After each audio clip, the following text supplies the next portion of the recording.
So welcome everyone to the bi-monthly meeting of the Metro Council Veterans Caucus. It's Tuesday, February 16th, 12 noon. We're doing this meeting via Zoom, but if you're watching this after that time, then obviously we were successful in uploading it to Metro's YouTube channel.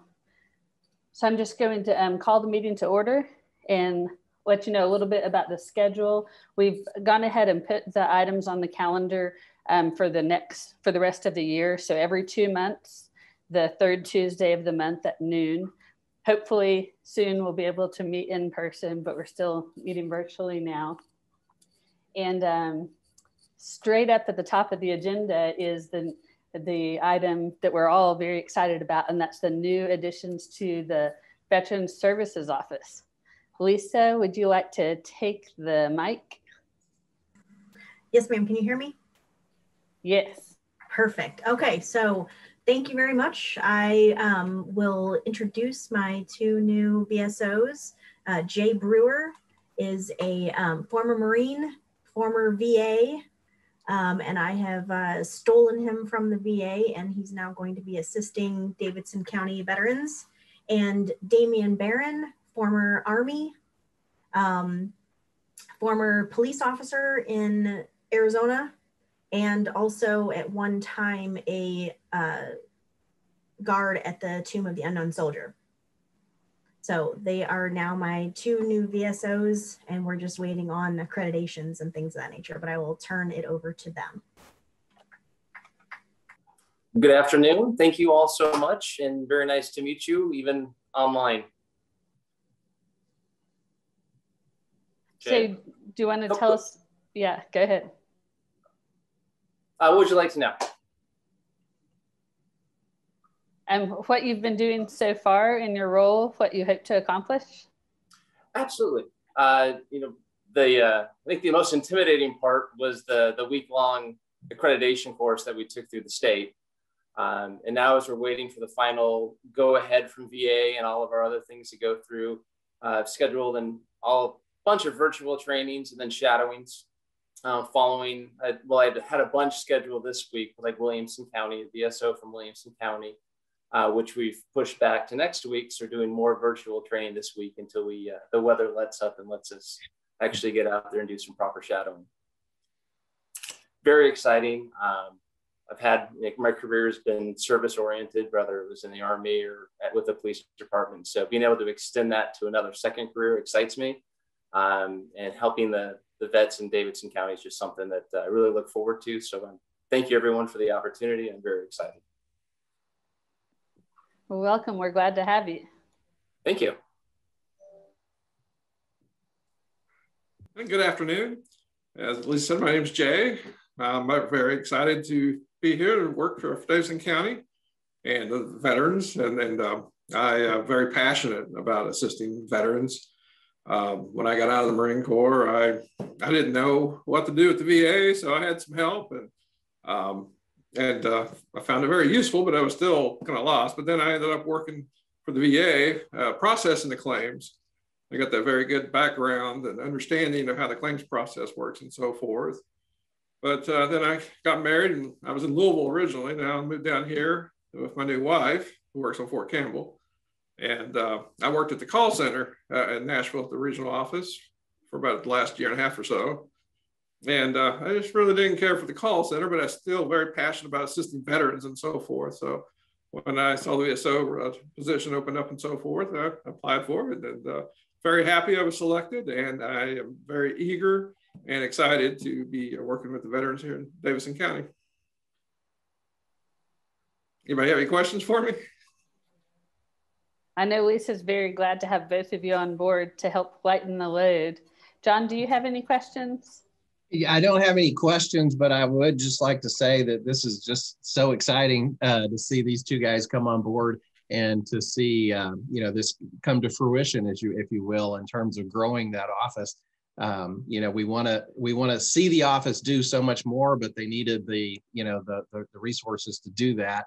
And I'm glad we were able to take this step. And so this is really excited. I'm excited, and I can't wait to see the great things that this new team does. And we also have Councilwoman Voucher that has joined us as well. Welcome. Good afternoon. All right, so we've just gone through the introductions of our 2 new VSOs. So we were successful in expanding the positions by 1, and then we had 1 opening. So Lisa was able to hire them both at about the same time. So that's great. So you guys can onboard together and go through that certification process together. So next we have Councilman Rutherford, who's going to give us an update on the special task force discussion. Yes, thank you. You may recall from previous meetings where we discussed the possibility of forming a Metro Commission for veterans. And as I talked that about to different folks, I began seeing really a greater need to answer a lot of different questions. And I saw the special task force process with other issues of special task force that were formed, and had the idea basically of, well, why don't we do that for veterans and form a special task force to deal with the more pressing veteran related issues. And that's of course a task force within Metro government. One of the first people I reached out to was the mayor's office, Mr. Jameson said that they were very much on board with the idea. They were just concerned about the workload in terms of what the mayor has on them right now, but they're very much supportive. And so then I reached out to HR as well, and that ultimately went to Lisa Kiss, who's on the call with us today. And she mentioned the interest among the nonprofit community that serves veterans. And so really the next step in the process is for me to have a conversation with the vice mayor, who would ultimately make the appointments as to who would serve more specifically on the task force. But initially I put together a list of questions I'd like to walk through just to kind of see the idea of what we're looking for the task force to answer. And one of those questions ultimately would be whether or not Metro would need going forward a Veterans Commission. And that's where this all started, of course. But ultimately, we would also like for them to answer the questions of what has been the impact of the pandemic on our veterans and how Metro can better serve those who were impacted. And what approach should Metro take to solve veteran homelessness? What can Metro, or how can Metro help veterans with employment? How can Metro better serve the transitioning service member who is just establishing themselves in Nashville after getting out of the service? What additional support and assistance do our Metro VSOs need? And what can Metro do to help the nonprofit community that provides assistance to veterans? And of course, the examples being Operation Stand Down and Room at the Inn are two very important examples of those nonprofits who are serving veterans.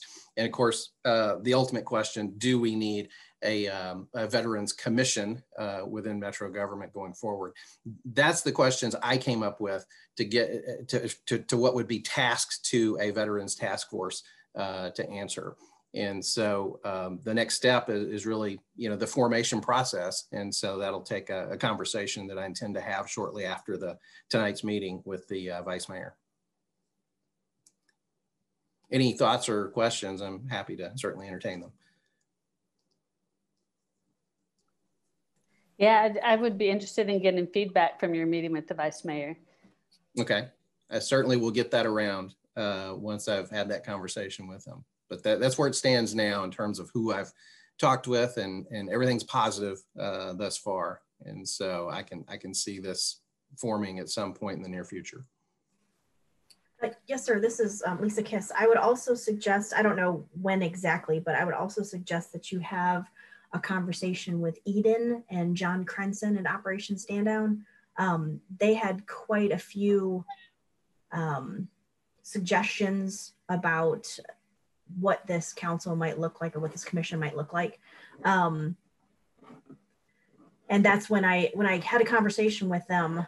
Originally, I was thinking, I don't know if this is something that we need, but they are much more learned in things like this than I am. So I defer to them as far as this goes, but they seemed quite interested and definitely were wanting to be involved in this in a very big way. They would definitely be a part of the process, and I would anticipate that there would be a stand-down representative on the task force, and in all likelihood on a Veterans Commission if a commission ultimately results from the task force.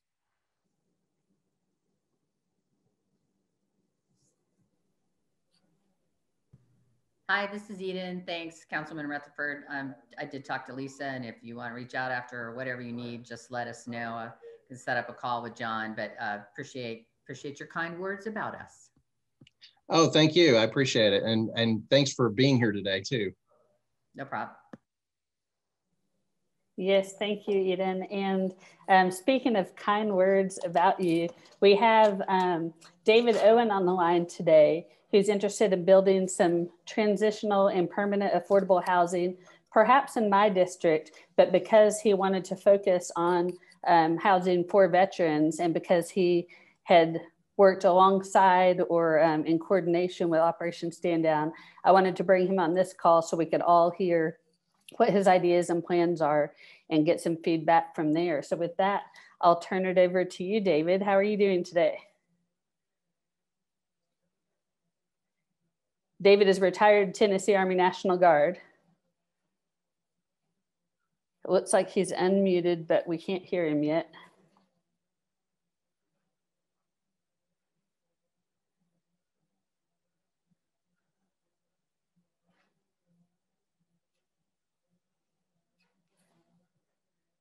David? Can you hear me now? Oh, yes, perfect. All right, I'm so sorry. That's why I build houses and not do technology. Hey, it happens to all of us. Zoom, WebEx, whatever you're using, it sometimes doesn't quite click. Yeah. Well, like I said, thank you so much. It's a pleasure to finally get to meet with you and talk to you a little bit. And thank you for the introduction. Yes, I did do 20 years in the military. I was 15 years active duty with National Guard. In the last 5 years, I was regular once a month. I started a company about 5 or 6 years ago, building houses. I'm a developer, local developer here in Nashville.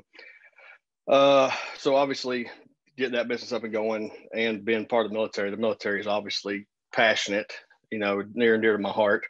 And over the time I got linked up with Miss Murray and Mr. Crimson over at Operation Stand Down, and talking with them guys, realized that there is an issue that needs to be addressed with obviously homeless veterans and transitional veterans and permanent housing. And so we met originally. It's been about 1.5 years, so it was before COVID, and and they told me the need, and so of course we want to do. Everybody wants to help, and so how can we best help this situation? Is the major question, and that's not only for veterans, but it's stuff as we as developers see all the time, trying to do affordable housing. I'm assuming everybody or most people are actually from here. We see what's happening. The houses are getting the development cost is outrageous. The construction cost is outrageous, and it's really pricing out the people that live here, especially our workforce people. So all that stuff's kind of been near and dear to us, anyways. I have recently been introduced to a new private equity company that I'm working with.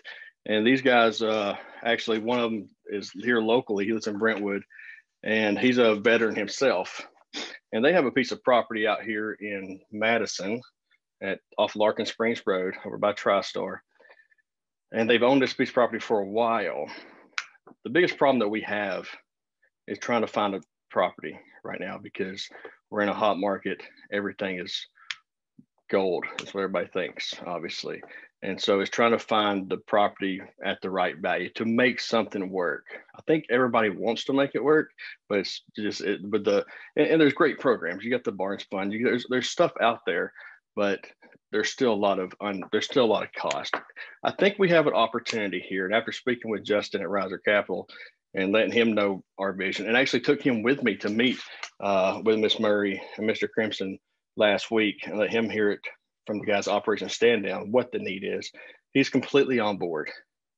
A obviously it looks like their biggest need right now, and Miss Murray, you can step in at any time, is the transitional as well as the long-term housing. And I think after speaking with John yesterday, it looks like right now the long-term housing is the bigger issue.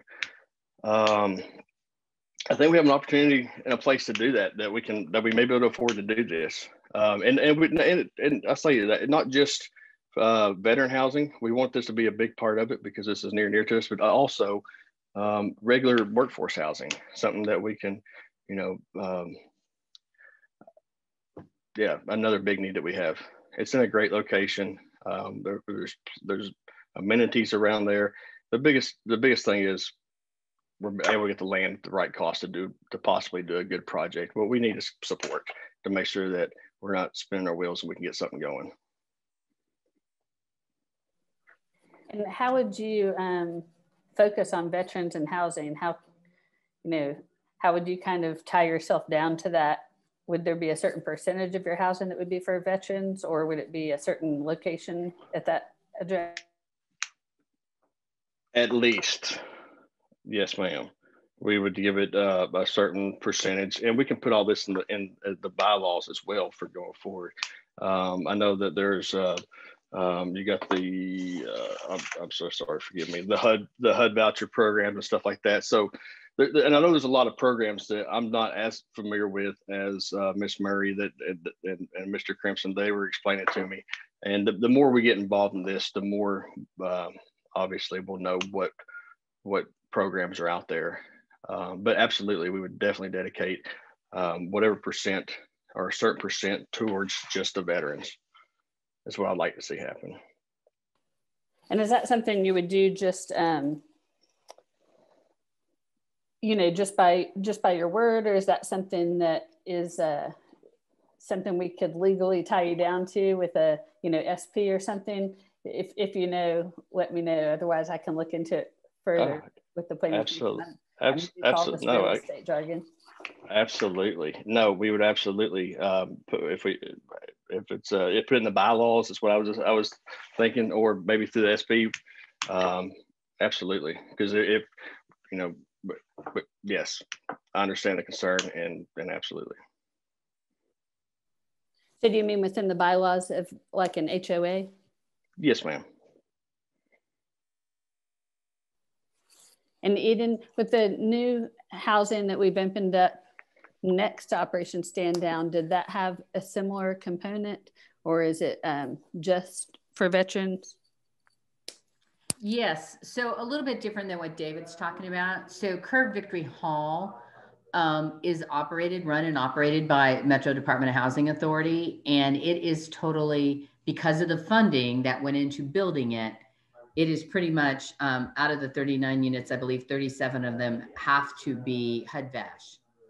So they have to be referred to the VA and have a HUD Vash voucher to use that. And then 2 are reserved for veterans at pretty much market rate or a lower affordable, I would say. And, so you're talking about affordable being, the definitions vary, but the way it keeps it for me is affordable is being the folks who might have a voucher of some type. And then workforce is like your teachers and your policemen and folks maybe who are making around 40 to 60 grand a year that are looking for workforce housing, or maybe even 70, depending on where it is. And so for David to do a mix of that, if he is going to hold some of the housing for folks with a HUD Vash voucher, then that is certainly working with the VA. There are certain requirements that the VA have for those properties, but apartment buildings across the United States get those vouchers. And so that's easy to do. But that's a little bit different on what David is planning on doing, is that the impression I get is it would not just be for voucher veterans, it could be for any veteran. And David, correct me if that, but we sort of use the term mixed use. And so you'd have some vouchers, and then you'd have maybe workforce, and then you'd have, even affordable, and where folks can pay more. David, did we talk about that the same way? Did I answer that the way that you understood it? Yes, ma'am. You sure did. And that's exactly what we're looking to do. So, Congresswoman Hancock, to your point, we didn't have to have an MOA or anything because Metro owns that building.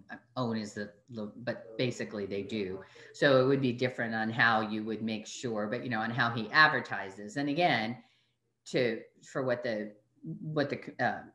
caucus is looking like, he could do an 80-20 split and say 80% of how many ever apartments are going to be for veterans and or their families, and then 20% could be for anyone else, or whatever split he feels he can do to make the project work.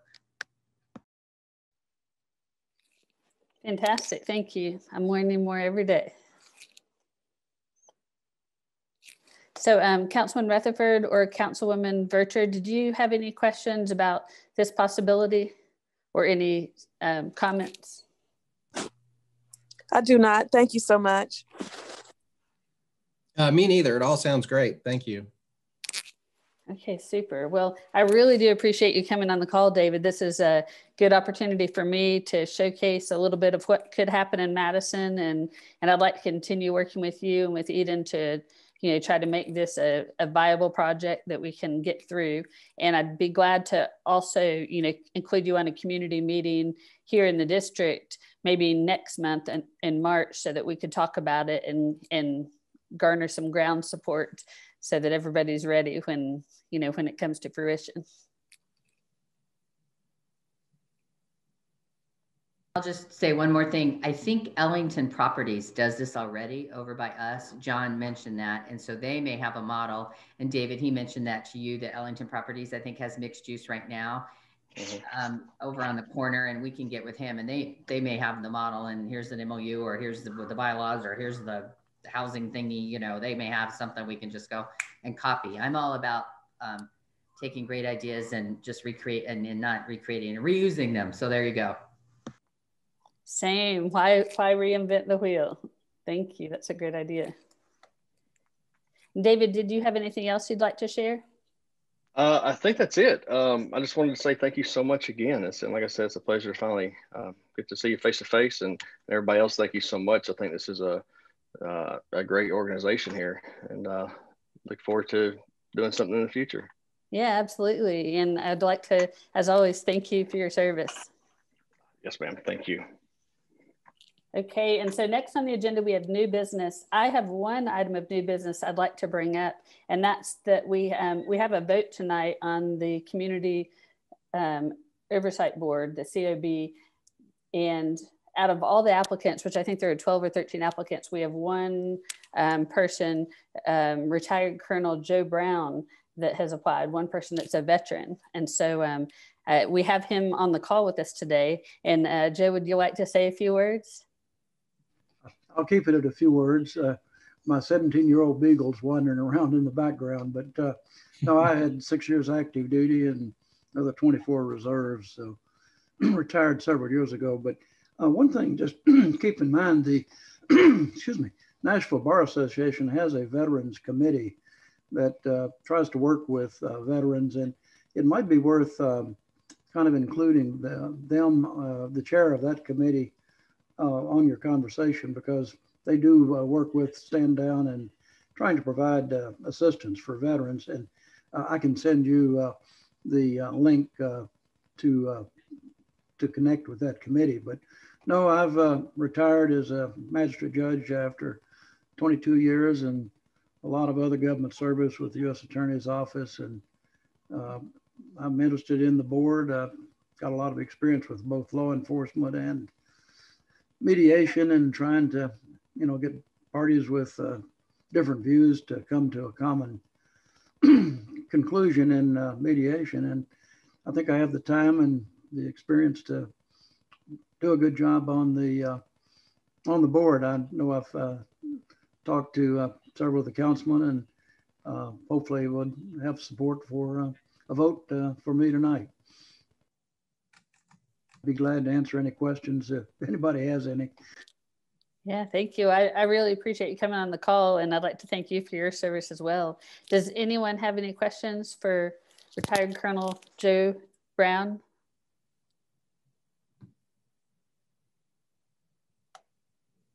No questions, but I appreciate the information regarding the Nashville Bar Association, because their Veterans Committee may be somebody to reach out to when we put together the Veterans Task Force.